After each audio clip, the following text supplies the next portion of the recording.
running around Camp Soapbox for another rant. And if you have a rant suggestion that I've yet to do, be sure and check the rant playlist first. Then feel free and send your rants my way via the comment section, Twitter, Facebook, our Discord. The links to the GeauxBurns Nation below in the description section. So this past Friday was Friday the 13th. My good friend Retro, who has a channel, he streams a lot of Dead by Daylight, horror games, retro games, along with his wife Mo, decided to put together a group of us to go back and play Friday the 13th, the game. And despite a few minor issues and game crashes, it was a lot of fun. I had a really good time Friday night with Retro, Mo, some of my other friends, who, by the way, a lot of these I met through Friday the 13th. Shotgun Mark, Sleepy Willow, Oliver King, who, by the way, just had his 1-year anniversary and revamped his channel. So Oliver Queen becomes Oliver King. Sounds much better, Oliver. Foglight, Christian, and a few others as well. We had a very good time running around Crystal Lake once again. But it's also kind of bittersweet because of the reality facing not only Friday the 13th, the game, but also the Friday the 13th franchise as well. So we'll start off with the game. Exactly what transpired was this lawsuit that is over the entire Friday the 13th verse, right? Not just the movies, our future movies, our potential TV shows, but also the video game. And this is over at the official Friday the 13th game, f13game.com. I will put this in the description section in case you guys are wondering. Now, this is not new news. This happened a month ago, but I felt like it was fitting to do a rant about it this weekend because, you know, Friday the 13th and all that. End of content. Friday the 13th, the game has established a loyal and excited fan base over the last year, as publisher, developer Gunn and IllFonic have made every effort to provide our fans with an authentic and great gaming experience. As many in our community may be aware, a legal claim has been made which could affect all future Friday the 13th intellectual property. Although in the past the game has not been subject to any claim, new content and material going forward will be affected. An initial decision in this case was expected in October 2017, but no decision has yet to be issued.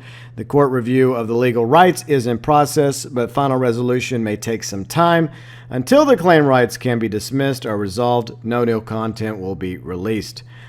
When we originally learned that the game fell within the crosshairs of this legal dispute, we tried to balance the creation of new content requested by our fans against the maintenance and bug fixing that our community expects and deserves. We attempted to do both within the limits of the legal case. We've now been forced to accept that the lawsuit makes future content for the game, including alternative play modes, new playable Jasons and counselors, new maps, unfeasible now, are in the future. Although the listed content types will be affected, we remain committed to launching dedicated servers on our console platforms and providing the continued maintenance and bug fixing important to supporting our fan base. So what does this mean exactly?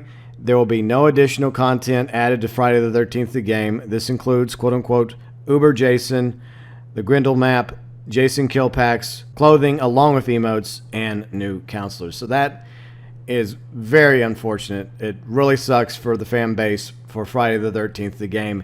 Even though I don't play it as much as I used to, I really did enjoy playing it along with my friends. I felt like that was one of the strengths of the game, especially when you had a group of friends together like we had this past Friday night. It was a lot of fun. It's not as fun when you're trying to play against randos, especially when you realize that there are definitely issues to the game. As I've ranted about, in case you were wondering, I already did a Friday the 13th, the game rant. That's not what this is about. So Friday the 13th, the game launched over a year ago, and this lawsuit definitely has put Friday the 13th, the game in its crosshairs. And what's sad is, like, Gun Media and IllFonic are obviously fans of the Friday the 13th franchise. The game actually started out as an homage to Friday the 13th. It was called Summer Camp. And then they got the rights, I believe, from the director of Friday the 13th, Cunningham, in order to call the game Friday the 13th, the game, include Jason, include his mom Pamela, Crystal Lake, and all the other themes that most Friday the 13th fans are aware of. And despite the ongoing issues, the bugs, glitches, crashes, most of you know about that, the devs, did put a lot of love into this game. And it just really sucks that because of the lawsuit, Paranoia Mode, which they were working on, Uber Jason, the spaceship map, Grendel, future clothing packs, all axed. I would like to believe that eventually, if the lawsuit's resolved, maybe they'll be able to go back and start adding that stuff down the road, but it seems kind of finite. It seems like, unfortunately, Gun Media and Ilphonic are not going to be doing that. They're just going to focus on the dedicated servers, continuing to try and fix what issues and problems the game has. It really sucks. And this article came out nearly 2 years ago, and this is what started it all from The Hollywood Reporter. I'll include this article in the description section as well for all of you that want to go read it. Friday the 13th, rights at stake in lawsuit over horror classic. Now, we're not going to go over the article entirely. Basically, what it comes down to is the director versus writer of the original Friday the 13th movie. Screenwriter Victor Miller aims to terminate a copyright grant, but a successor of the film's producer asserts that the screenplay was a work made for hire. The screams are now coming from federal court in Connecticut, where lawsuits were filed Wednesday. This is, like I said, nearly 2 years ago. That's how long this has been going on for. That will determine who holds the rights and may license new film versions of the horror film classic Friday the 13th. On one side of the battle is Victor Miller, who wrote the story for the original 1980 film and is credited with coming up with the characters as well as the many sequels and reboots. According to a complaint, he is looking to take advantage of the provision in copyright law that allows authors to terminate grants of right and reclaim ownership. However, as many authors have learned, particularly those who once freelanced for Marvel Comics, those termination rights aren't foolproof.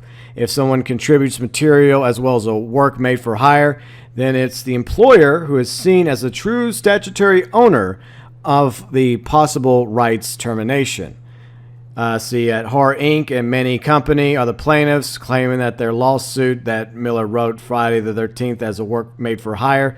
Specifically, they say in 1979, Sean Cunningham had the idea to capitalize on the success of the then recently released horror film Halloween and went to Miller, with whom he had previously worked on the film Here Comes the Tigers, to develop the idea. Quote, Miller had never written a horror screenplay prior to him being hired by Cunningham and was guided in the process and directed and supervised by Cunningham, asserts the complaint. Accordingly, Miller entered into an employment agreement with Manny Company, pursuant to which Miller wrote a screenplay for the film as a work for hire, the screenplay for the original Friday the 13th. So it's a lot of legal jargon that's in here. So you have he said versus he said. You have Sean Cunningham on one side, and you have the company, I guess, Horror Incorporated or the Manny Company. They're the plaintiffs, I guess. And then you have Victor Miller. So on one side you have one group, one side you have the other.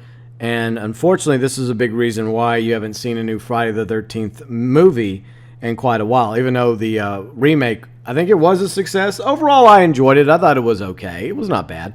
I wish it would have had more Nana Visitor in it. You know, she was big in Deep Space Nine, and she was also casted to be Pamela Voorhees in the remake.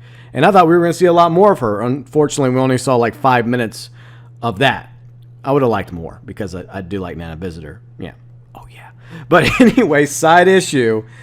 Despite the fact that the film was, I think, a success, it was good. This legal issue that's now 2 years old just about is what's kind of put the kibosh in anything future revolved around the Friday the 13th franchise. Whether it's new movies or even there's rumors of a TV show. That didn't happen.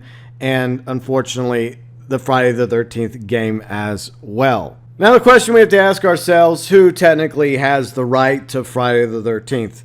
Is it the company? Is it Miller, who, by the way, according to his Wikipedia, this is what he had to say about Friday the 13th. He said he hasn't seen any of the other Friday the 13th films because he does not approve of Jason Voorhees being the killer, rather than his mother, as she was in the original. Spoilers. Okay, so that means if you don't approve of Jason being the killer, which, by the way, he was the killer going forward from Friday the 13th 2 onwards, then maybe you only have the right, in my opinion, and maybe others, to the original Friday the 13th film, which the original film was a huge success in 1980. At a low budget of $550,000, ended up grossing over $59 million. I mean, that's a great return on investment right there. Definitely. So I would say that Victor has the right to the first movie, but I don't think he technically has the right to the others, especially since he wasn't technically the writer. And if they're correct, he was simply a work for hire anyways. He was contracted out to write it. He had never done horror before that or after. He didn't stay with the franchise going forward as, say, an executive producer. He was credited to the creation of Jason and Pamela. Maybe he deserves some sort of royalty for that.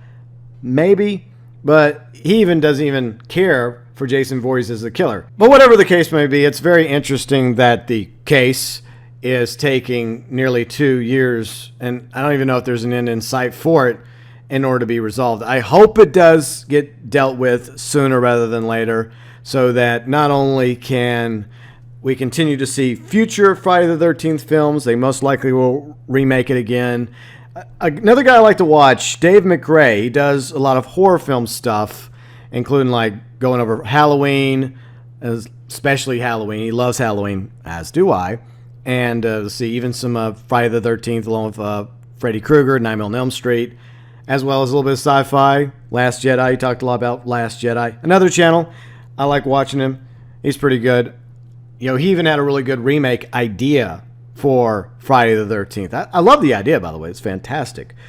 So I don't know what's going to happen with Friday the 13th. Right now, it's sitting at the bottom of Crystal Lake, all chained up, yearning to be free, to roam the lake once again, the campsite for weary counselors. And if the lawsuit gets resolved, if it goes to Cunningham's favor and to against Miller, and Miller loses any rights to Friday the 13th, then hopefully that will be at the very least good for Friday the 13th, the game, and for the fan base over there. And maybe, just maybe, Gun Media and Ilphonic might be able to continue making new content for Friday the 13th, the game. But then again, if you go by the article, once again, linked below in the description section, at the bottom, I mean, it pretty much says there will be no additional content added to Friday the 13th, the game. It doesn't say anything about maybe down the road we might. It's pretty much open and closed. So I get the feeling that maybe one day after the lawsuit's resolved, perhaps then Gunn and Ilphonic will simply do Friday the 13th, the game part 2. Sadly, in my opinion, that's probably the best case scenario for fans of Friday the 13th, the game, is that maybe once all this legal jargon is resolved, they'll be able to make a sequel to the game with all the content and more and make it even better than the first Friday the 13th, the game. So hopefully somewhere down the road, sooner rather than later, we will see a new Friday the 13th, the game. Hopefully with not as many bugs, issues, glitches, or crashes. That would be nice.